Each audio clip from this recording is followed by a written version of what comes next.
Olá pessoal, vamos falar aqui de um crime que está bastante comentado nas redes sociais, é o 149 do Código Penal, que é reduzir alguém à condição análoga de escravo. Esse fato que ocorreu, que foi noticiado inclusive no Fantástico, tem repercutido muito nas redes sociais. Alguns alunos pediram para eu falar um pouco sobre essa situação.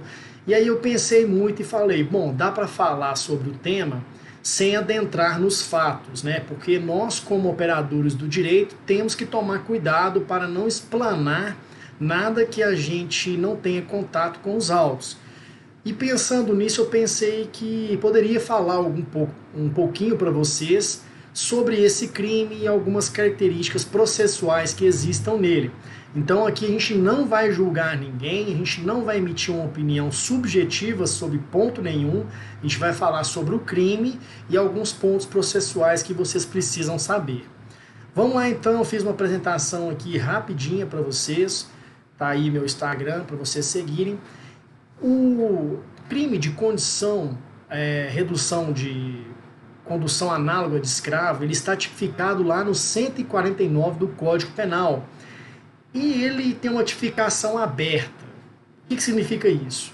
Ele coloca aqui, reduzir a condição análoga de escravo, submetendo a trabalhos forçados, a jornada exaustiva, sujeitando a condições degradantes, restringindo por qualquer meio a sua locomoção, em razão de dívida contraída com o empregador ou preposto. Aí tem a pena de reclusão de 2 a 8 anos e multa, além da pena correspondente à violência. Então você pode responder por um conjunto de crimes, não somente a esse do 149. Mas o parágrafo 1º também traz outras situações que a gente verá daqui a pouco, em que podem ser condicionadas e levadas à condição análoga de escravo. Bom, o que aconteceu? O caso concreto é que eu peguei, de acordo com a imprensa que foi emitida, né, as notas oficiais do Ministério Público do Trabalho, e em que nessa nota oficial eles dizem que fizeram um levantamento em uma das residências aqui da cidade, onde foram flagrados graves violações e eles encontraram ali várias situações de violações a direitos humanos. Tudo aconteceu, né, essa investidura deles na residência aconteceu com autorização judicial e teve apoio da Polícia Federal e da Auditoria Fiscal do Trabalho. No conteúdo da denúncia, né, eles receberam uma denúncia que havia informações sobre não pagamento de salário, não concessão de descansos, exigência de jornada excessiva e suposta dependência financeira em relação à família, com a qual a pessoa, né, que o nome dela é Madalena, vivia. E que a impossibilitava, mediante essa dependência financeira da família, impossibilitava ela de deixar o local. Na impossibilidade desse acordo administrativo, esse aqui é um fato interessante que eu vi na nota, caberá ao ajuizamento de ação civil pública perante a Justiça do Trabalho. A prática de trabalho escravo contemporâneo pode levar ainda à inclusão dos nomes de infratores na lista suja do Ministério da Economia. Isso aí foi o que eu encontrei de elementos que me deixou curioso sobre o que nós vamos discutir aqui sobre essa situação específica. Como eu disse para vocês, a gente vai fazer uma análise imparcial do caso. A gente não vai entrar aqui sobre a discussão da situação de degradante que a pessoa se encontrava, sobre questões mais discussões subjetivas assim por diante. A gente vai analisar a situação processual e penal do caso. Esse crime do 149, ele é crime contra a liberdade individual, encontrado lá no título 1 dos crimes contra a pessoa. Ele tem competência pela jurisprudência, da competência da Justiça Federal, né, porque envolve a violação à organização do trabalho, e a gente sabe que a competência sobre situação trabalhista é uma competência especial, por isso que envolve a Justiça Federal. Essa posição desse crime do 149 ser da Justiça Federal, existe uma série de doutrinadores que criticam essa situação, como Nestor Távora, por exemplo. Os sujeitos do crime, qualquer pessoa pode ser sujeito passiva desse crime. Então qualquer pessoa é crime comum, certo? Então qualquer pessoa pode ficar sujeita à condição análoga de escravo. As condutas. As condutas estão tipificadas no caput, no parágrafo 1º, inciso 1º e inciso 2º do 149. Então, como eu disse para vocês, é um tipo aberto, não tem a descrição do que é trabalho degradante. Então vai depender da denúncia oferecida pelo Ministério Público para a interpretação judicial desse caso, se é degradante ou não, e assim por diante. Então vocês vão voltar aí depois ler o caput mais os seus parágrafos e incisos.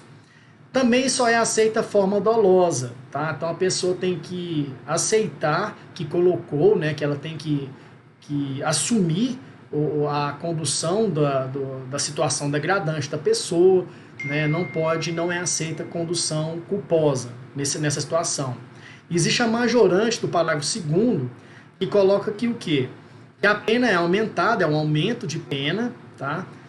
Se o crime é cometido contra criança ou adolescente e por motivo de preconceito de raça, cor, etnia, religião ou origem. O que eu quero trazer aqui para vocês?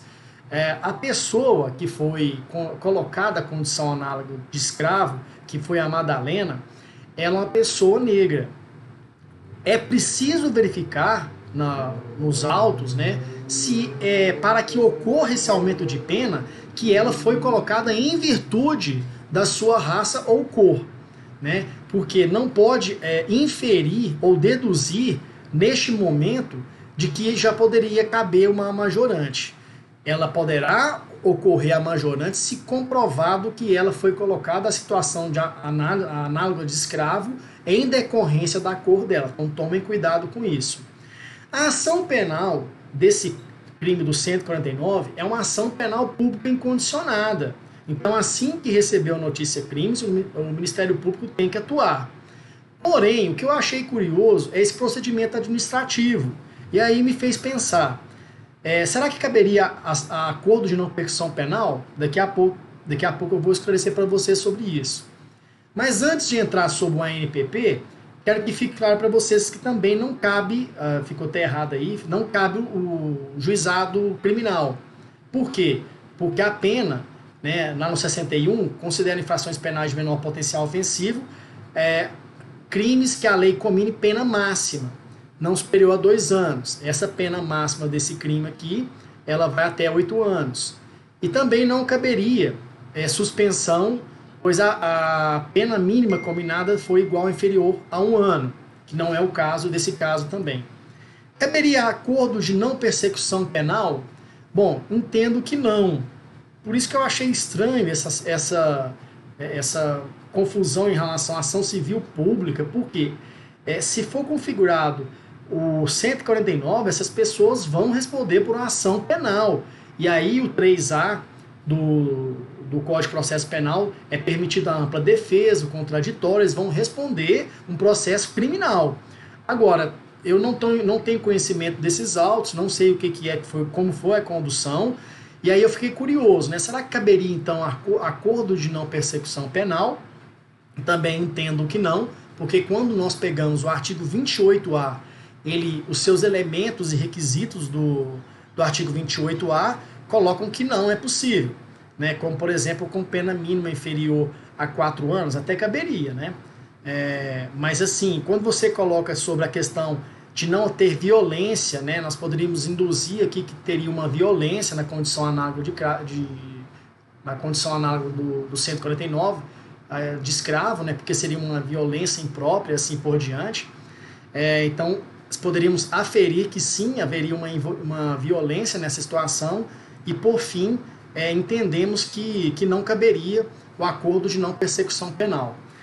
A nossa análise aqui é uma análise técnica, sem entrar na situação, que é uma situação muito chata realmente, em pleno ano de 2020, né, a virada de 2021, se realmente for constatada essa situação, igual estão levando a imprensa, realmente uma situação muito triste, que todos nós somos contra, mas o que foi o objetivo desse vídeo aqui é falar sobre esses aspectos, que não cabe suspensão do processo, não cabe GCRIM, a pena é de reclusão de 2 a 8 anos, então, e também é uma ação penal pública incondicionada.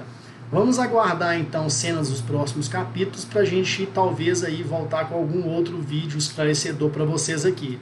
Até a próxima, pessoal, um abraço.